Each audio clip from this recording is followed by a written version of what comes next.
This episode is brought to you by Pepsi Wild Cherry. Pepsi Wild Cherry is bursting with delicious cherry flavor and a sweet, crisp taste that gives you more to go wild for.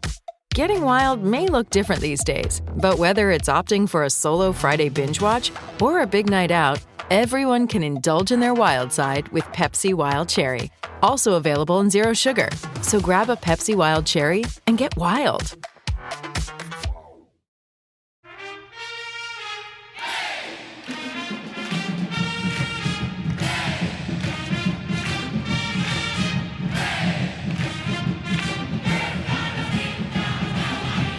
Hi there, Duke fans. Welcome to DBR Bites, episode number 36. Duke has a big game this weekend. Ain't no way to say it other than that. Big game coming up against the Wake Forest Demon Deacons at Wake Forest.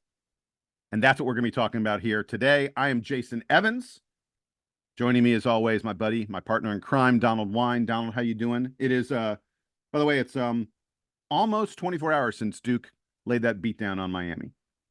It still feels good. I'll tell you that. It does. It really you know does. what? My notifications have been silent today, and it wasn't just because of the outage this morning. And wasn't nobody calling me. I love it. I love it. All right, so let's talk about Wake very quickly. And Donald, I actually, there isn't a lot of advanced metric stuff that I think is worth doing on my part because it's only been 2 games since we last played these guys in Cameron. A contest that was a pretty darn competitive game. Duke ends up winning that one 77-69. But I want to start with this. This is not at Duke. We're now playing at Wake. This Wake Forest team, they're a whole different animal when you get them at home. 14-0 at home. I looked this up, Donald. There are only seven major conference teams in college basketball that are undefeated at home. Wake is one of them. Wake goes alongside, now ready for this list because you're about to go, wow, that's impressive. Here are the other teams alongside Wake Forest who are undefeated at home at this point in the season. Houston, UConn, Purdue, Arizona, Kansas, and Iowa State. Dude, and those are teams that, just like us, expect to win every game at home. And sometimes they set themselves up to do that. But in the case of all those teams you just mentioned, they've had some tough games at home. And I think that's the key here is just like us last year, we went 17-0 at home. It wasn't that we were playing, the directional state universities that are in the bottom 100 of KenPom every game. We were playing some really tough opponents and we beat them all. So for them to be undefeated at home, like you mentioned, it's a telltale story from what they do on the road versus when they're down there at the Lawrence Joel Coliseum. Yeah, and you know me, I got the stats to back that up because it is a very different thing. At home, playing Wake at home, Wake is averaging an otherworldly 85.2 points per game at home. Wow, 85 plus points per game when they're at home. When they're on the road, they only score 72.3 points per game. That is a 13 point per game difference, home versus road. That's really significant. And you can really see it in their 3-point shooting. When they know the stadium, when they know the court, when they know all the sight lines at home, Wake hits 42% of their 3-pointers at home. 9th best in all of college basketball. On the road, they hit just 32%, 10 percentage points worse. And that, by the way, 32% puts them in the bottom half of all Division I teams. This is a team, this Wake Forest team, one of the best 3-point shooting teams in the country, even better at 3-point shooting at home, and they're really kind of lousy at it on the road. Well, Jason, that leads me to some of the stuff that I had about these last 2 games between, as you mentioned, we last played them on the 12th, so it's only been a week and a half since we played Wake. They've had 2 games since then. One was on the road. They went to Virginia. They lost 49-47, where Hunter Salas had 12 points. Efton Reed had 10 points and 12 boards, and that was it. Those are the only 2 guys in double figures there. They shot 41% from 2-pointers. They shot 23% from 3-pointers in that game, and they also had 12 turnovers. Now, you flip that. The last game they had was on Tuesday against Pitt at home, as you mentioned. They're 14-0 at home. They shot a lot better. They shot 67.7% on their 2s. They shot 50% on their 3s, and they went 19 for 20 from the free throw line, as you mentioned. They're the second best free throw shooting team in the country. If you remember when we played them, they were 9 for 13. You're like, oh, that's not bad. But that lowered their percentage like 5 points because that's how high they were. This is a team that it's very clear when they shoot well, they are in the game and they are going to win. They beat Pitt 91-58. They were just destroying them, and Pitt is a very good team on the road. I mean, they beat us in Cameron. They're very tough when they go on the road. But I think the key here, Jason, is when you talk about Wake, the things that happen when they're doing well, and this is not just a home thing. If they're doing well, it's because they're shooting the ball well. It's because they're getting to the free throw line, and of course, that is a position where they get to knock down said free throws. In this game, they, as I mentioned, against Pitt, they went 19 for 20. Against UVA, they were 4 for 5 from the line. So they didn't get to the line at all. They didn't shoot the ball well. They didn't force the issue and force UVA on defense to try and make a bad decision, go for a steal or anything like that. And they played into UVA's tempo. I think this is the key. When they're at home, they feel like it's their house. They can play their tempo, their rules, their physicality, and everyone has to bend to that. This is going to be a test of the last 2 games we've been on the road in Florida. Last 2 games, we have exerted the effort, the physicality. We have matched it. I know it doesn't look that way when you look at the foul disparity in some of those games, but at least Duke was coming with it and bringing the intensity that they should expect on the road. This, as you mentioned, is going to be no different, but we're driving. In this case, we're driving an hour and a half down the road to Winston-Salem to play this game. And Duke needs to bring that intensity on the bus. They need to bring that intensity on the bus. And yes, we need to shoot well. That's a given. The one thing also, Jason, rebounding. Every time, as you mentioned, every time we have out-rebounded the other team this year, we have won. Every time it feels like when we get to Wake, we lose the plot when it comes to physicality, and that translates into rebounding. It translates into the 50-50 balls. Let's keep building on momentum that we've had the last week. If we do, maybe we put their first L column in the Lawrence Joel. Yeah, so let me get to a little bit of advanced metrics. I'm not going to go too deep because, again, we've played them just recently, but I do think there are a couple things worth pointing out. Wake has risen all the way up to being number 21 in Ken Pomeroy's efficiency rankings, 21st best team in the country. Ken Pom says they are the 3rd best team in the ACC, and they are equally good on offense and defense. Number 26 on offense, number 27 on defense. And I'll tell you the key to me efficiency thing that I'm looking at in this game is what kind of a job Wake does in 2 specific arenas. One, and these are both on defense. One, do they prevent Duke from hitting 3-pointers? The Duke team we have seen the past few days, the Duke team that has surged lately, is a Duke team that is raining from long distance, mostly behind Jared McCain, but we also saw Caleb Foster, we saw Kyle Filipowski, and we most assuredly saw Jeremy Roach hitting 3-pointers in recent games.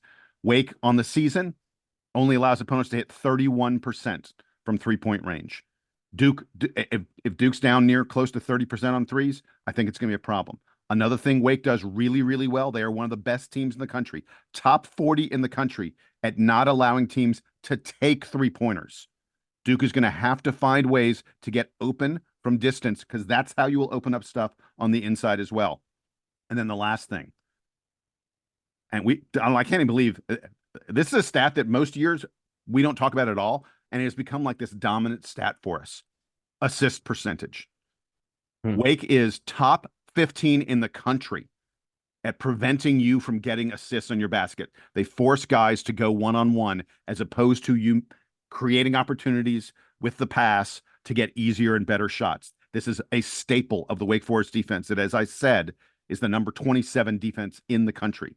It is so important for Wake to be able to prevent Duke from getting easy looks. And it is so important to Duke. We talked about it in the last game against Miami.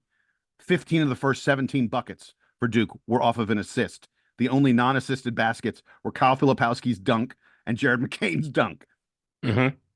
I mean, this is the heart of when Duke is playing its best basketball. This is the heart of when Tyrese Proctor is playing well for Duke. Duke is getting a lot of assists. And as I said, Wake, top 15, top 16 in the country at defensive assist rate.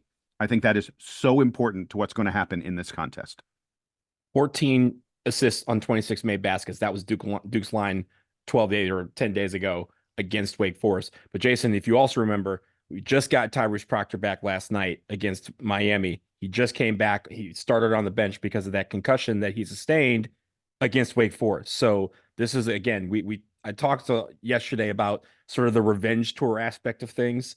we had one against Miami. We had one against Florida State. This is kind of one, right? Because not only did we get blown out last year when we went to Wake Forest, but also there's this mentality of the game the other day wasn't really that well officiated. We had a lot of calls. We had a lot of guys that were scraped up, bruised up. You were at that game. You went to the locker room and we're talking about how Kyle Filipowski looked like he had gotten out of war. And Tyrese Proctor, as we now know, had a concussion that he had to set out the last 2 minutes of that game. So there's a lot of things going on here. There's a lot of underlying story plots that we need to worry about here.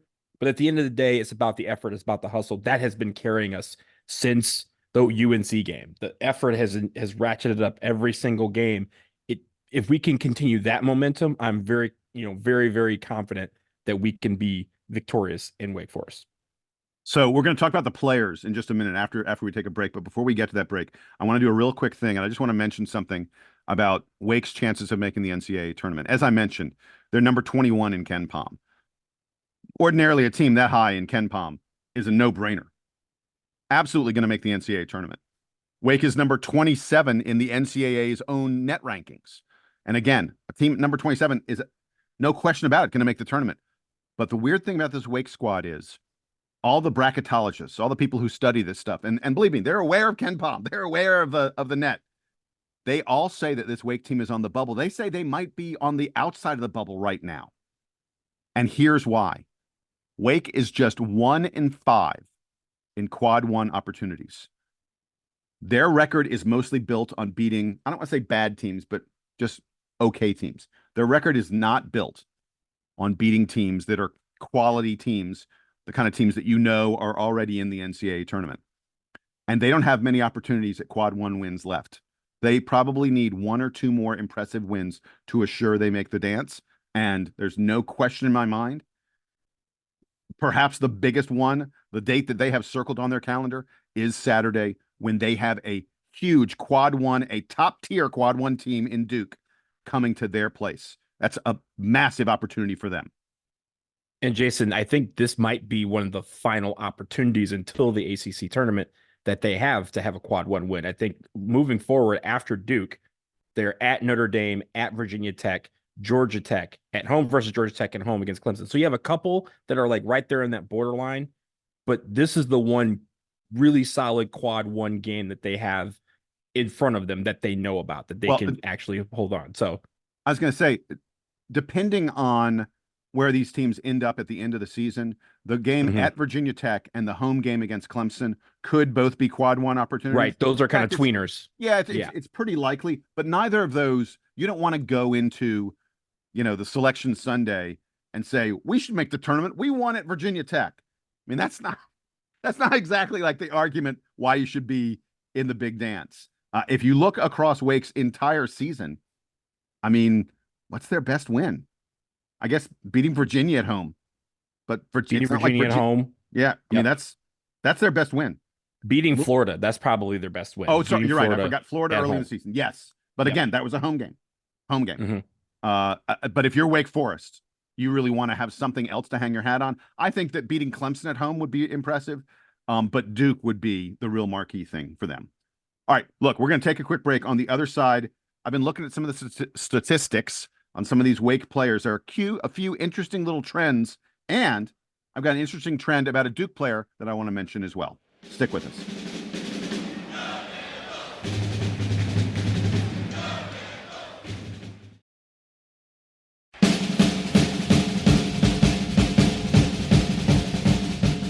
Hey everyone, Jason and Donald here from the Duke Basketball Roundup. And as the NFL season comes to an end, the college hoops and NBA seasons are heating up at MyBookie. Turn your basketball knowledge and skill into wins at MyBookie, where every shot, every spin, and every bet opens the door to a payday.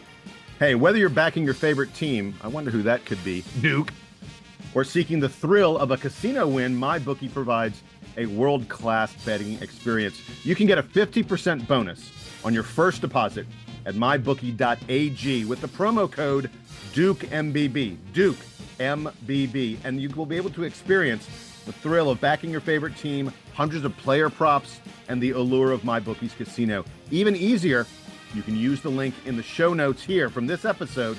It'll take you directly there. That's right, Jason. And from the latest slots to classic table games, MyBookie offers a one-stop shop from the court to the casino. It has it all. So follow the link in the show notes, or again, use promo code DukeMBB to cash out and win, or let it ride at MyBookie. Bet and play absolutely anything, anytime, anywhere, only with MyBookie.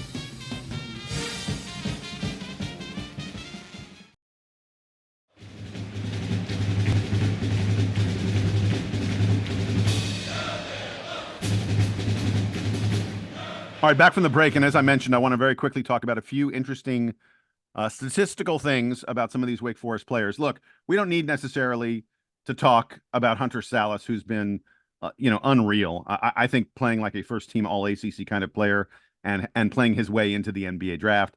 I don't know that we need to talk all that much about Andrew Carr, who, in my opinion, may be the most dangerous player on this Wake Forest team, because of his ability to go inside and out. He is essentially their Kyle Filipowski. There are a couple other guys I did want to mention some things going on with them right now. Cameron Hildreth, man, that guy is on an unbelievable cold streak from the perimeter. He's a pretty good outside shooter. He is a huge part of their offensive attack. He's just 3 for his last 25 on three-pointers. Ouch, not good. Meanwhile, speaking of three-pointers, Damari Monsanto, who's only played 9 games this year for Wake because he was injured early in the season.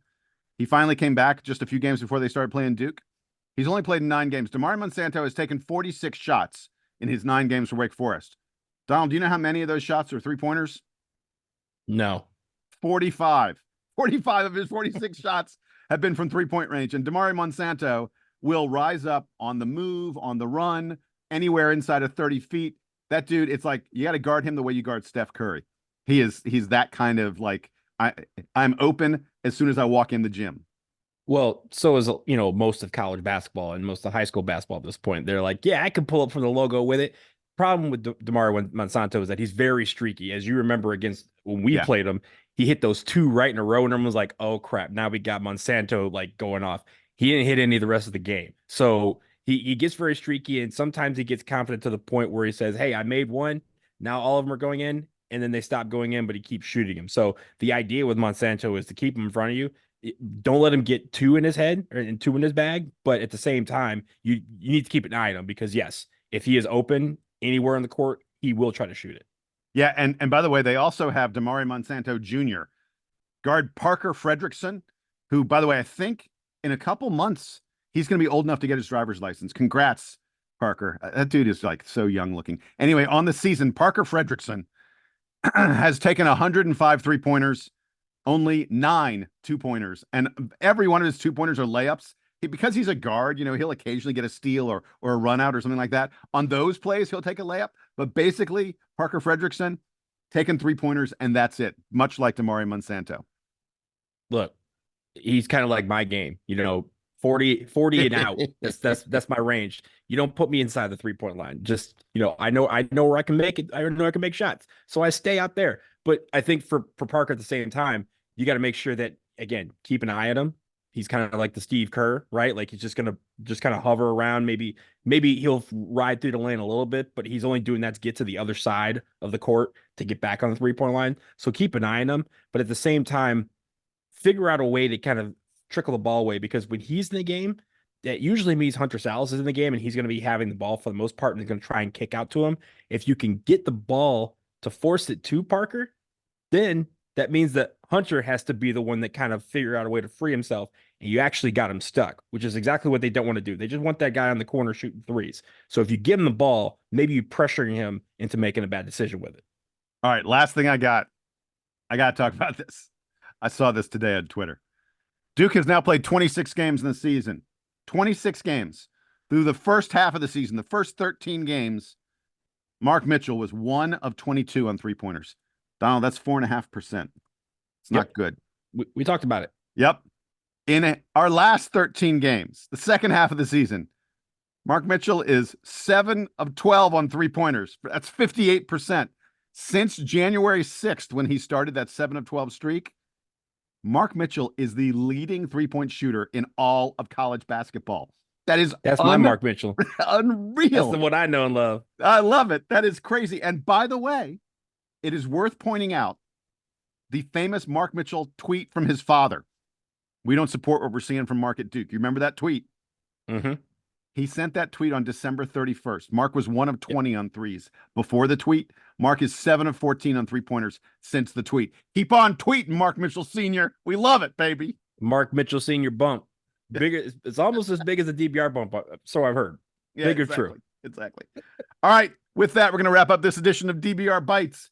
Big game. Big game against Wake Forest coming up this weekend. I'll be honest with you, and I'll tell you that I think this is the game that Duke is most likely to lose of any game left on the schedule. It's going to take a heck of an effort for us to pull this one out against a very good Wake Forest team that desperately needs the win.